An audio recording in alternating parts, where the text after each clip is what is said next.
ఎంత స్మూత్గా వచ్చిందో చూడండి. ఇట్లా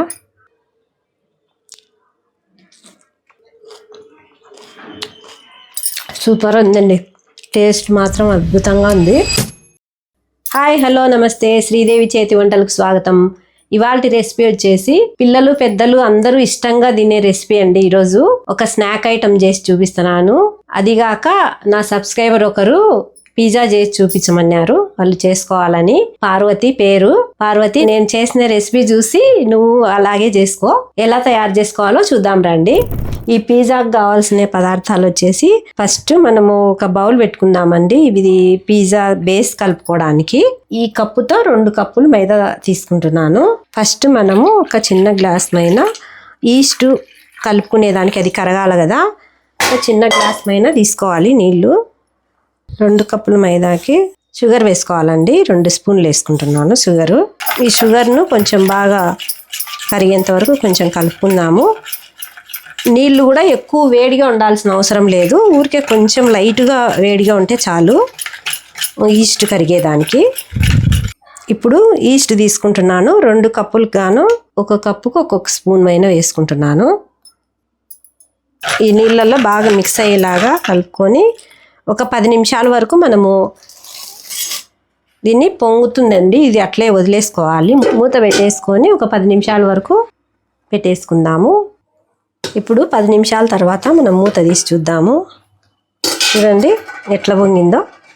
ముందు మైదా పిండి మనం తీసి పెట్టుకున్నాం కదా, ఈ మైదా పిండి వేసుకుందాము.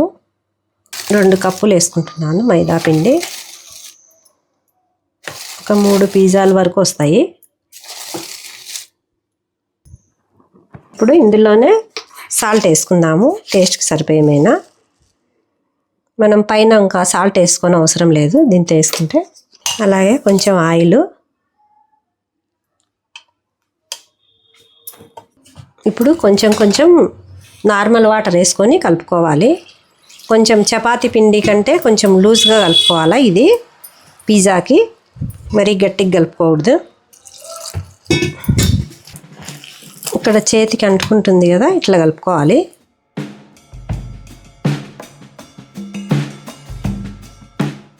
ఇప్పుడు మనం ఈ బండను శుభ్రంగా తుడిచిపెట్టుకున్నా, ఇందులో మనము కొంచెము మైదా పిండి వేసుకొని మనం కలిపి పెట్టుకున్న ఈ పిండిని వేసుకొని బాగా, ఇప్పుడు చేతికి అతుక్కుంది కదా, చేతికి అంతా అతుక్కోకుండా ఇది బాగా మర్దన చేసుకోవాలి మనము. ఇది ఎంత మర్దన చేసుకుంటే మనకు పిజ్జా అనేది అంత బాగా సాఫ్ట్గా వస్తుంది. చేతికి ఉంది కదా, ఇట్లా చేతికి పొడి పిండి కొంచెం పట్టించుకొని ఇప్పుడు మనం బాగా ఇట్లా కలుపుకోవాలి.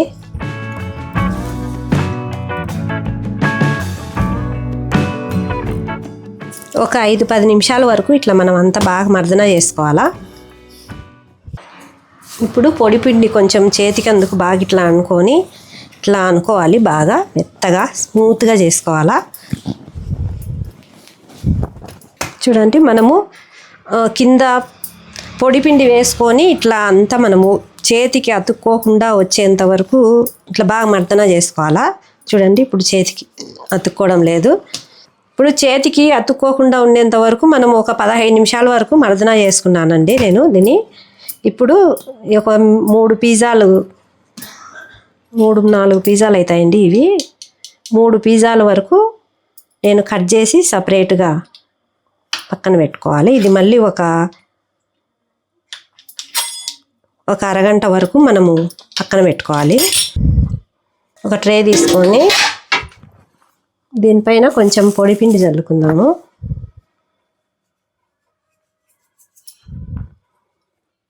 ఒకటొకటి ఇట్లా సపరేట్గా పెట్టుకున్నాము.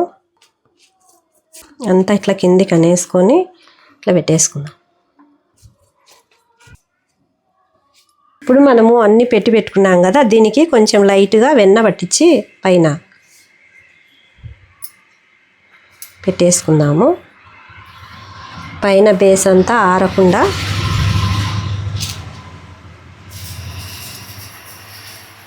మూత పెట్టేసుకుందాం. ఒక 1/2 అన్ అవర్ తర్వాత మళ్ళీ చేసుకుందాం. మనం ఇప్పుడు అది తయారు చేసి పెట్టుకున్నాం కదా పిజ్జా బేస్కి, అది కొంచెము పొంగాల అంత బాగా. లోపు మనము కూరగాయలు కట్ చేసుకుందాము.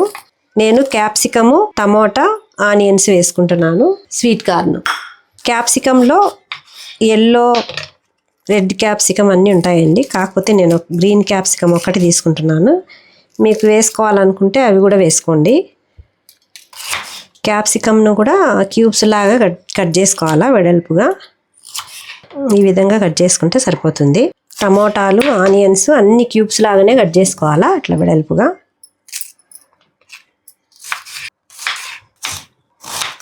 ఈ విధంగా కట్ చేసి మధ్యకి కట్ చేయాలి. ఇప్పుడు మనము ఇట్లా వెడల్పుగా ఇట్లా తీసుకోవాలా పెటల్స్ లాగా.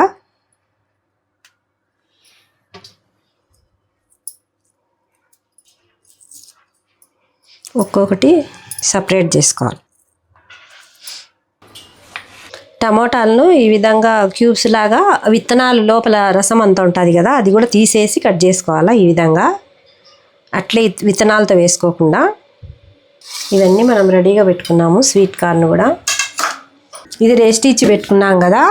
ఇది మనం చేసేలోపు మనం ఒకసారి ఈ ప్యాన్లో, నేనైతే ఓవెన్ ఉన్నా కూడా అందరి దగ్గర ఓవెన్ ఉండదు కదా, అందుకు నేను ఇట్లా ఈ పెనంలో చేసి చూపిస్తున్నానండి. ఇప్పుడు దీన్ని కొంచెం ఫ్రీ హీట్ చేసి పెట్టుకుందాము. కొంచెం తగ్గించి పెట్టుకున్నాము.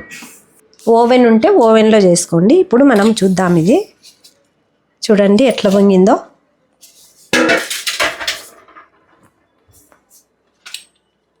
ఇప్పుడు మనము దీన్ని ఇట్లా అంటే పొంగినేదంతా ఇట్లా అయిపోతుందండి. ఇప్పుడు మనం ఒకటి చేసి చూపిస్తాను. పిజ్జా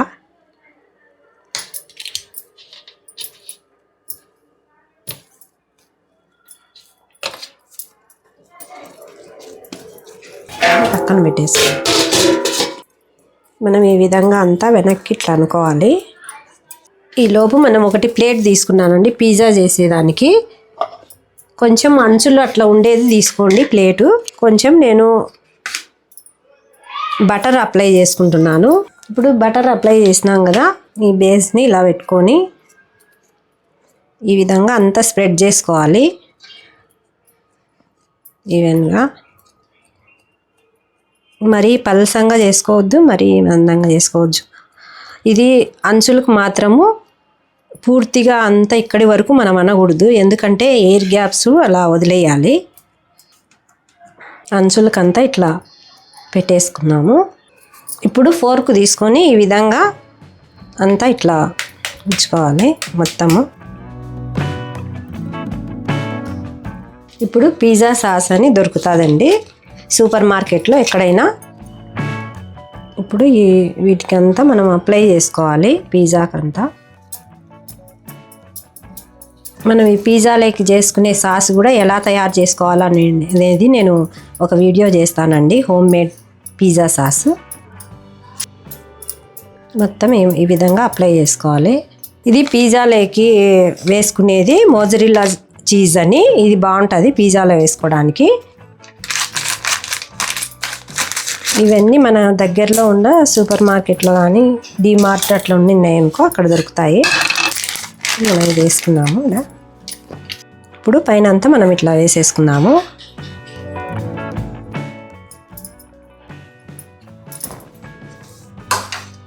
దీనిపైన మనము కట్ చేసి పెట్టుకున్న కూరగాయ ముక్కలు ఉన్నాయి కదా, ఇవి పెట్టుకుందాము. క్యాప్సికము ఇవన్నీ పెట్టేసుకుందాము.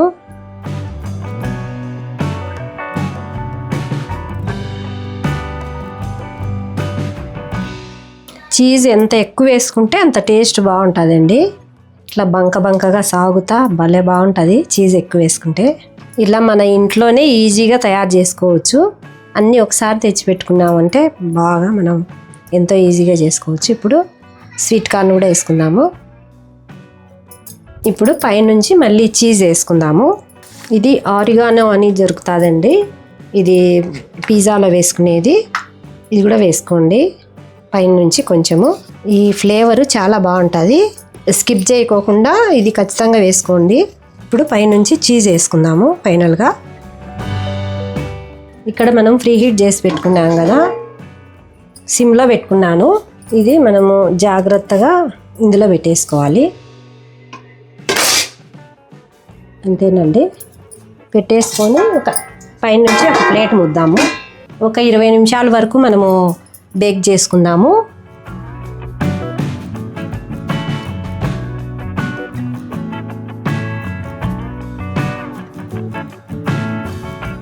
రెడీ అయింది. ఈ చుట్టూ అంతా బాగా పొంగినట్టు అయి ఉంటుంది కదా, ఈ చీజ్ కూడా మెల్ట్ అయితే అప్పుడు మనకు అయినట్టు. 22 నిమిషాలు అట్లా పట్టిందండి. ఇప్పుడు స్టవ్ ఆపేసుకుంటున్నా. రెడీ అయింది. తీసి పక్కన పెట్టుకున్నాము. పైన మనము చిల్లీ ఫ్లేక్స్ వేసుకున్నాము కొన్ని. ఇవి కూడా ఇంట్లో చేసినటివే చిల్లీ ఫ్లేక్స్. ఇప్పుడు మనకు అయిందా కాలేదా అనేదానికి చూడండి ఎంత బాగా లోపల కూడా ఎక్కువ కాలకోకుండా ఎంత కాలాలనో అంత కాలింది చూడండి చుట్టూ. ఇప్పుడు దీన్ని కట్ చేద్దాము.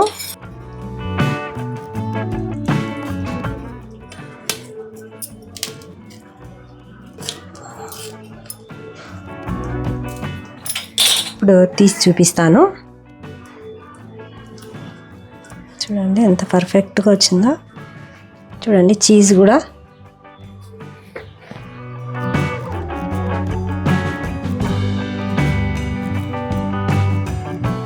ఎంత స్మూత్గా వచ్చిందో చూడండి. ఇట్లా మామూలుగా బయట తెచ్చుకునే పిజ్జా అంటే గట్టిగా రొట్టెలాగా ఉంటుంది కదా, ఎంత సాగుతూ వస్తుందో.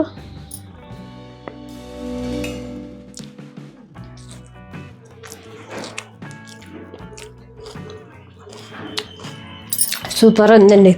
టేస్ట్ మాత్రం అద్భుతంగా ఉంది. అసలు బయట తెచ్చుకునే పిజ్జా కంటే మనం ఇంట్లో చేసుకునే పిజ్జానే చాలా బాగా వచ్చింది.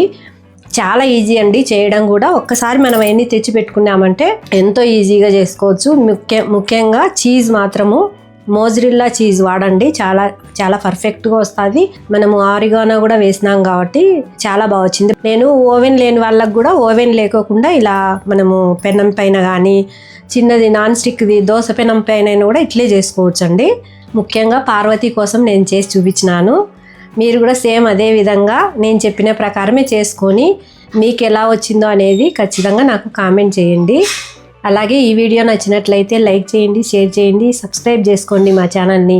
ఇలాంటి మంచి మంచి రెసిపీస్తో మళ్ళీ కలుద్దామండి. బాయ్ అండి.